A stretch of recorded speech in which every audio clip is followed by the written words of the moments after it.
Hey guys, and welcome to a more in-depth video on supplements. So you may have seen in the previous video, in the beginners part of the gym section, that I briefly touched on supplements. So I'm going to expand on that because there's a little bit more to it depending on what you want and what your goals are. So first of all, again, let's recap on what a supplement is.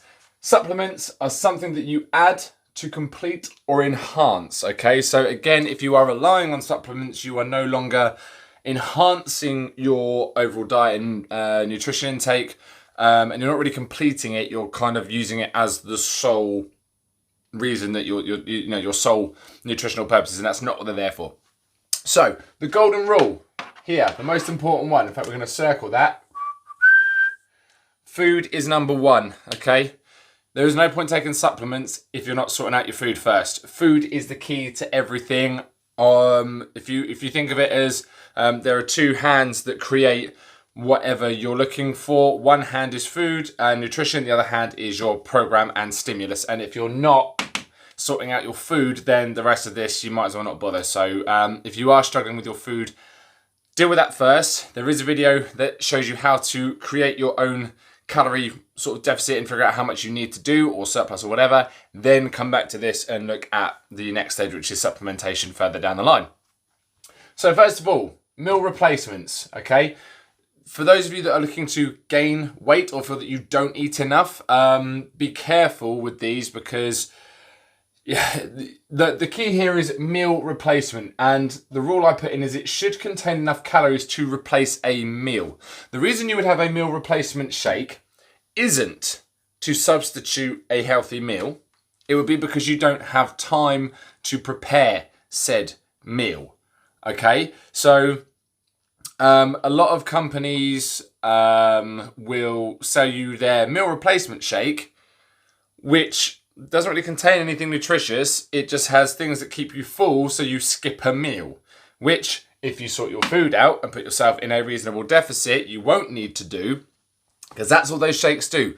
Oh, have one of these instead of a meal. It's not a meal replacement shake because it's not giving you anything that you need in it to replace a meal. It's just basically giving you something to skip out some of your daily food intake. So it's kind of a con, really, in the sense that actually if you equated for your food properly, you wouldn't need to have this silly shake. Now, that's not to say if you're very busy, like I have to sometimes, put liquid calories in to make up for the fact that I'm not going to be able to sit down and have something to eat or grab anything. But the most important part is that I know that my meal replacement shakes, which I make myself using supplements, so protein powder and carb powders and some milk, will contain the right amount of calories, carbs and protein that I need to make up a meal. I'm not skipping out on stuff like that but for the sake of something powdered and packaged, okay? So just be aware that your meal replacement should replace a meal.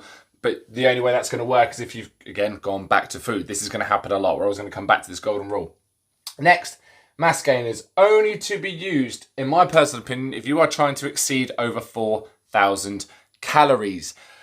You think you need mass gainers to build mass. You don't. You need better programming. If you are finding it hard to pack on lean muscle, it's probably not because you're not eating enough. You're probably not eating enough of the good stuff, golden rule, and your program is probably not stimulating muscle growth. Going from eating 2,000 calories a day to 4,000 calories plus by drinking mass gainers, and if you're not working out properly, is not going to help you. You are just going to put on weight. Therefore, you're going to do that, exactly that. Mass is going to increase, not necessarily muscle tissue or anything else. Also, check the sugar content because some of them are diabetes in a bottle and you don't really want to be putting that into your body. It's not ideal.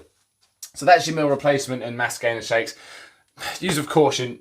Eating is easy enough. And the cool thing is really that if, for instance, you are trying to increase your calories and you've eaten 2,000 calories of top-notch, good quality food, for the last 500 calories, you can kind of go to town a little bit, enjoy something, eat something you want to eat to pack the calories out. Don't go for a mass gainer that's going to cost you a fortune and it's over before you're done. If you know, for instance, you've eaten 2,500 calories and you've got to make up another 400 calories to hit your deficit target even, don't even go and eat a biscuit, enjoy yourself, you know, and make the whole journey far more enjoyable.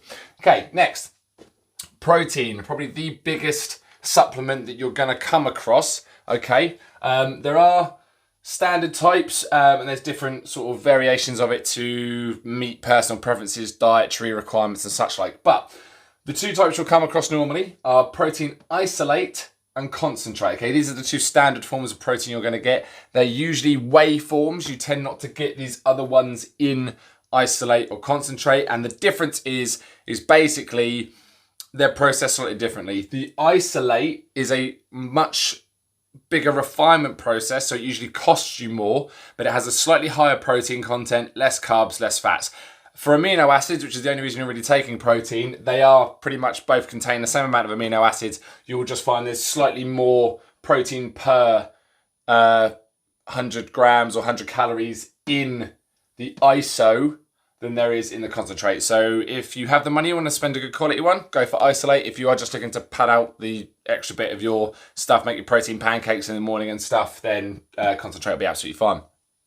Hydrolyzed whey is pre-broken down whey, so it makes it easier for your body to absorb, which I've found is best for recovery. If you're doing high intense workouts and you're looking for a post-workout recovery shake, use hydrolyzed whey because it will be easier for your body to absorb it because it's already pre-broken down for you. You don't have to go through the process for as long to get the amino acids where they need to go. This is expensive because there's a larger refinement process, so just be aware that, you know, for money wise, we're looking cheapest, middle, most expensive.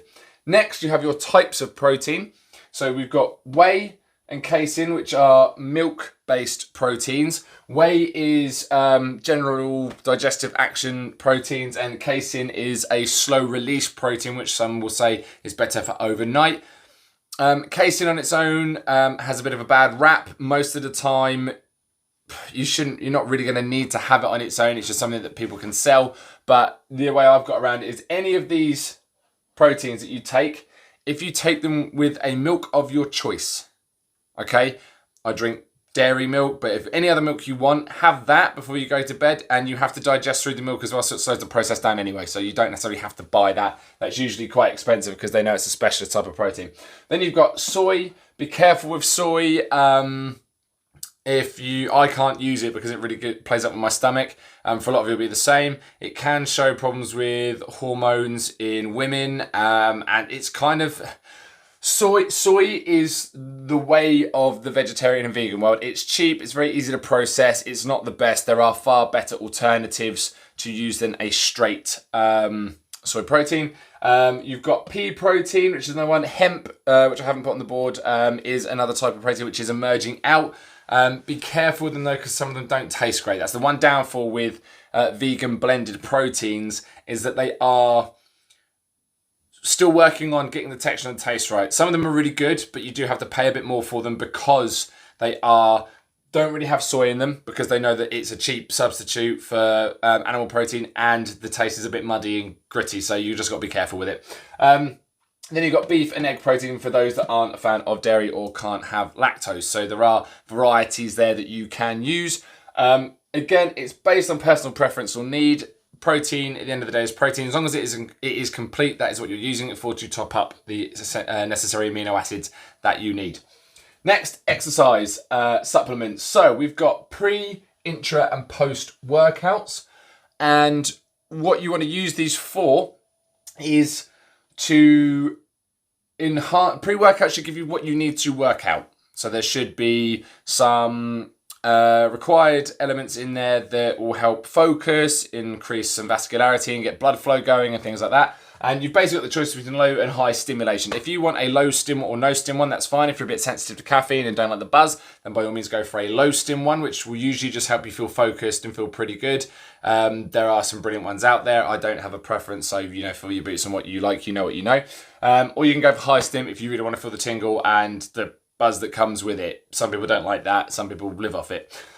Intra-workout basically should contain either intra-workout fast-acting sugars if your workout is lasting more than an hour and you're moving into the sort of 90-minute mark. If you find that you're losing energy and you're getting tired, chuck some sugars and electrolytes back into your system and your body will thank you for it. When I've been doing specific types of training before, I found that by depleting my muscle glycogen to a certain point, by having an intra-sugar drink halfway through it, I felt like a new man. It really gave me some energy. Post-workout, carbs and protein for recovery, hydrolyzed if you need it. But if you find most pre-made ready to drink recovery shakes usually have a higher carbohydrate to protein content, because what they're trying to do is put the glycogen back into the muscles to help recover, and protein for repair. Now, BCAAs and so branched chain amino acids and essential amino acids, you're not really needing them if you're getting a protein in. There has been some things shown that after a workout, the BCAAs and EAAs can help with muscle soreness to a degree, but it's just an expensive way to flavour your water. You might as well buy squash, but it's up to you. If you find they work, but you don't want to take them intra-workout, okay? Studies have shown that they actually inhibit muscle growth whilst taking them intra-workout. You're better off taking them afterwards for recovery purposes if you need to. And finally, specialist supplements. So a pre and postbiotic are to aid uptake of minerals and digestion. Be careful with them because they can make your stomach quite sensitive. So other forms you can do, if you want to do it with diet, with food, fermented foods are really good for that. Yogurts, kefir, kombucha, kimchi, pickled things, sauerkraut and stuff like that. Anything fermented will hold good bacteria that are good for the gut. Eating fibrous vegetables are good as well. Obviously, if your diet is on point, you need less of these. So again, everything shifts back to food. Joint supplements will help with pain. Be careful with them because obviously you don't want to rely on them. If you have joint pain, you should really be working on rehabilitation and figuring out why you have joint pain first rather than just going straight to a joint supplement. Fish oils for your omega-3s and 6. This is the important one. We want a higher omega-3 to 6 ratio if we're going to do it. Again, you can get that from eating oily fish a couple of times a week. Will be a really good source of it. There are certain plant derivatives that can give you that as well, although you don't absorb it as well. So that is kind of the pitfall with some of these things. You'll hear that, you know, there are plant alternatives and that's absolutely fine, but you do have to be aware of absorption rates. It's not a straight this much has the same as this much from an animal product. They do absorb differently, but that is for another video. And sleep and nervous system for recovery. There are ones that will help you with that. Again, seek advice from a doctor or nutrition expert because you've got to be careful with what you put in your body. So again, another golden rule with all of these supplements, some of these not so much, but across here, they all contain calories. So you do have to equate for them. If you're on a weight loss goal, you do have to be aware that, you know, all of these things will contain some sort of calories, and if you are trying to stick to them quite religiously, you must equate for them. If you have any questions on supplements, please let me know and I will get back to you as best I can. But here is a guide a little bit more in depth of what you need. But again, the golden rule, food comes first. Okay, sort that out first, get that fixed and right, and then the rest will be a lot easier to manipulate in. Speak soon.